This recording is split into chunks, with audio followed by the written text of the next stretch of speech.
Hello everyone, just wanted to give you a quick update as to where we're at with the Bricks prod with the beta development. We're currently at 0.2.4 beta. On 0.2 I made the statement that we're not going to add any new features. I have actually added a couple which I want to show you because as I started using Bricks I was finding some more holes that I think needed filling. One of them mainly is to do with components. I'm going to talk a little bit about that.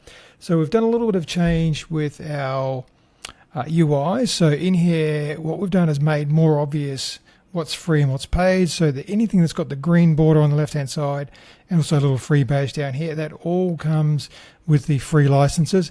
Anything that's got orange with Pro, that's all the paid features. So pretty much on this page, it's very obvious. The first 1, 2, 3, 4, 5, 6 cards here, that's all free features. The only other one that's free at the moment is the Bricks modifications. That's for overriding animations, etc. And obviously your code snippets are free as well.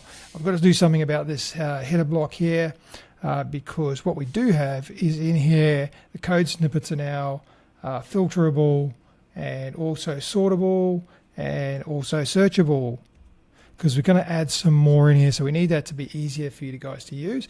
And I've got some stuff at the end I'll talk about for an idea for managing these as well. At the moment, to keep with our zero dependency pillar, you need to copy these and put them into your own code manager or your own child theme. I've got another option for that if you wanted to look at that. I haven't decided if I'm going to release that yet or not, but I'm going to look at it and just see what you think anyway. So that's what I've done in the UI to tidy that up and just make it more obvious. Okay, so the Bricks enhancements, I've renamed that from Bricks features because we're kind of enhancing existing Bricks features in here. So there's a couple of new ones in here which I'm going to talk about today. The settings in here, so we've seen these ones before. We've got the copy and paste of our conditions, interactions and attributes, and our style manager shortcuts to get easily into our style manager areas. The component property tools is a new one and it's huge. I got frustrated working with components and just trying to create properties, and I'll explain that as I go through it. And this is an idea I just saw to use your mouse wheel to scroll through your navigation. So that's the easy one, so I'm going to show you that one first. So if we go into the editor, I've just got some dummy content in here. No matter where you click, PC, you hold down Alt, Mac, Option, just use your mouse wheel, and that's going to scroll through the selecting. You can see on the right hand side it's selecting the elements. Or if you click inside the page editor, then you can do it from there as well. So it's whether you're inside the preview iframe, you're in your settings, you're in your structure panel, Alt or Option and mouse wheel will navigate you through those, even if they're collapsed. So if that's collapsed there, we're on there, even if they're collapsed, it actually automatically expands them as you do that. So that's the easiest one to explain. And that's just like a quality of life workflow change there. Now, the big one here is the components. Now, at the moment, I don't think we have any components. This is a clean build that we just threw some options on here. So I'm going to go and create a very simple structure for a component. I'll stick it at the top here. I'm going to create there. I'm going to add a block, and in that block, I'll call that title block. Oops. Actually, no, what we're going to do, we're going to turn these buttons into a component. That's going to be easier. So this button group here, I'm going to turn that into a component by right click and save as component, and I'll call this buttons. Okay, and just create that. So this is just a template directly from the Bricks wireframe. So I haven't done anything to it at this stage. So we're just going to control these buttons. I'm going to show you the big difference to components. So on a button, if we go into our properties here, we've got no buttons in here. And one of the other features I'm going to put in here is a properties templates. So you can select if it's a button, if it's a heading, whatever it is, and it'll automatically propagate your properties. I've not done that yet, so I'll come back to that. So I'm going to create this one here. I'm going to just add text, and we're going to call that, just leave it as text. I'm going to create a group called button 1. Button 1. Okay, so we've got text, and this will be click me,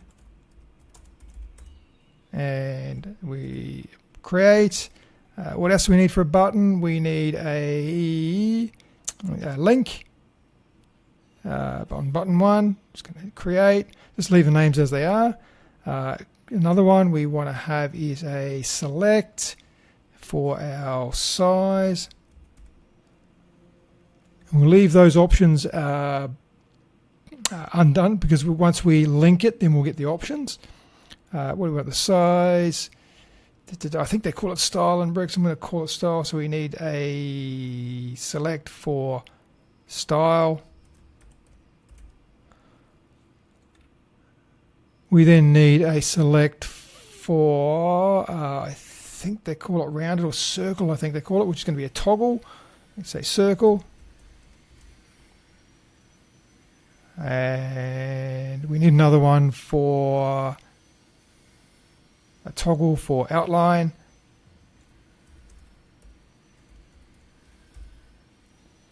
Okay, so there's nothing special at this stage. We're using Bricks built-in standard features. You will see some of our additional icons in here, but I'll explain that when I get to them. So that's all we've done. Oh, we got to add one more toggle, and we're going to call that hide.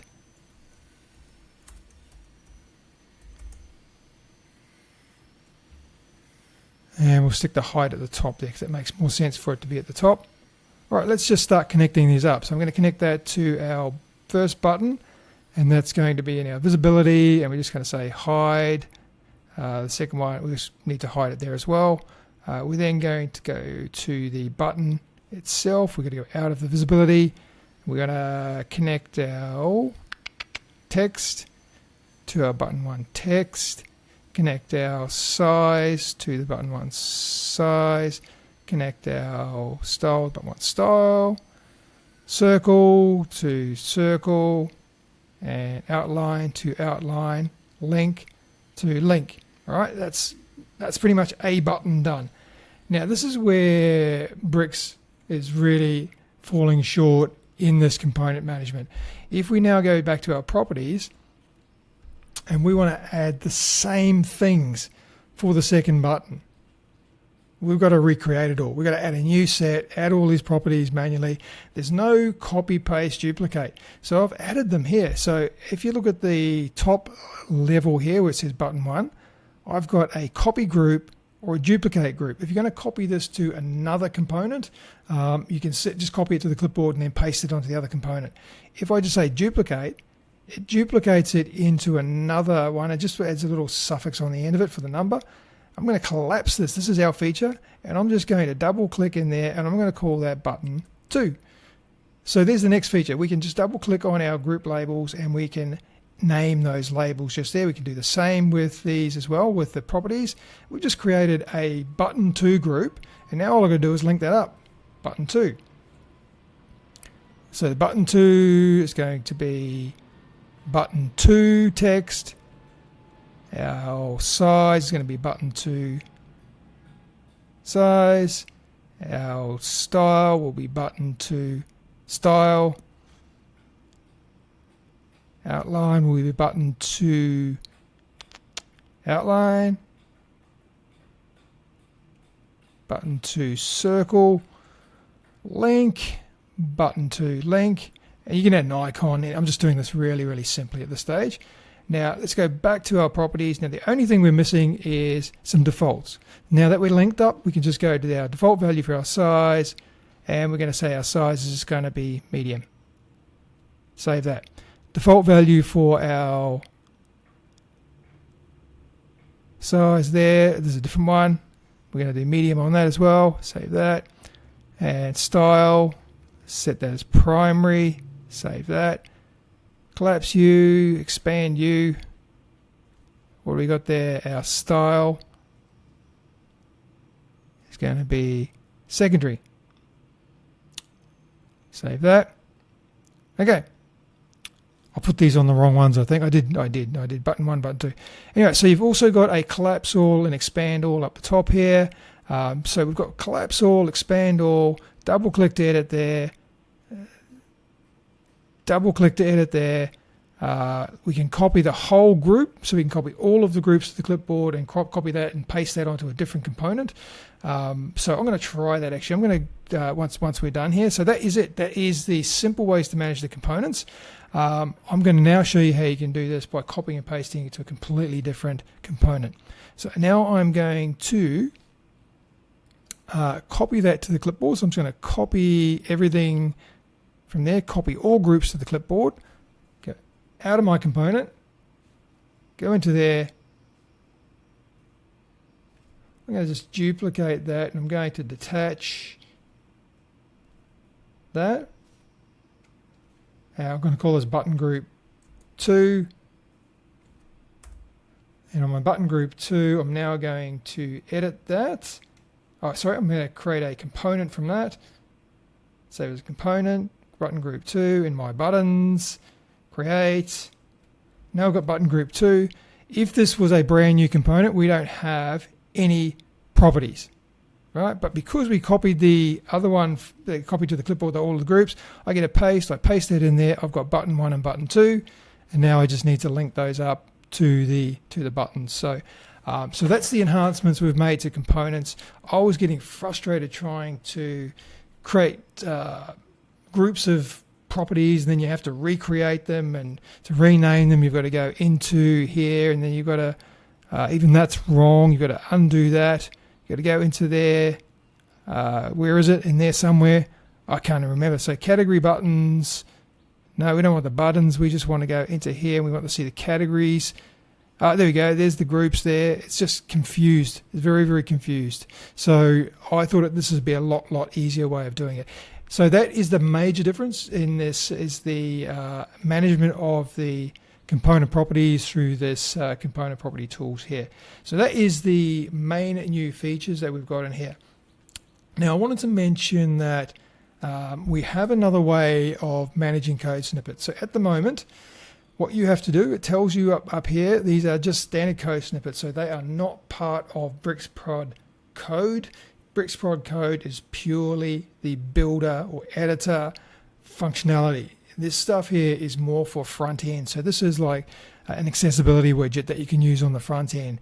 So that needs to be available even when our plugin is disabled. You know, fixing your compound animation flashes, header and footer height measurement, all that sort of stuff. That's really stuff that you're going to use for building your website that needs to be there in the front end. So we've made them snippets, not part of our standard code that's built into our plugin. Now, what you'd advise to do here is copy the code to the clipboard, go to your code manager, chuck it in there and enable it and manage it yourself. And there's instructions in here on how to do that. So what I've done here is another option that I'm considering. This isn't concrete yet, so I'll just save that. I'm not concrete on this yet. I'm just working out whether this is the right thing to do or not. So if we go into our plugins, in fact, I'm going to go back to, I'm going to show you something really cool. I'm going to go back to that page that I was on. So I keep my natural instinct is to go back to the WordPress dashboard, right? But we don't need to do that.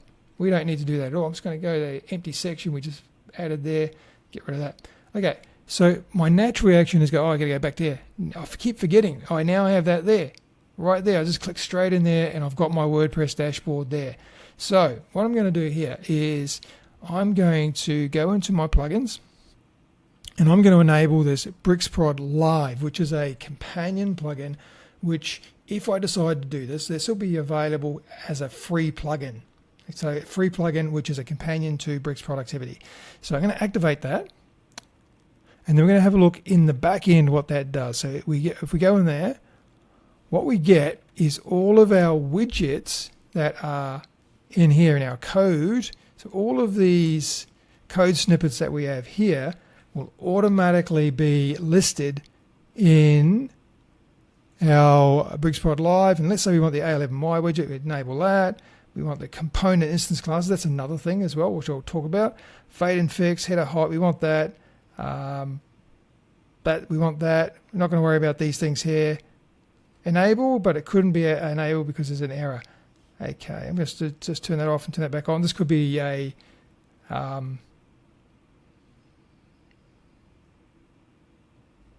This is a thing that I'm having with Insta. With Insta for some reason. Insta's blocking me.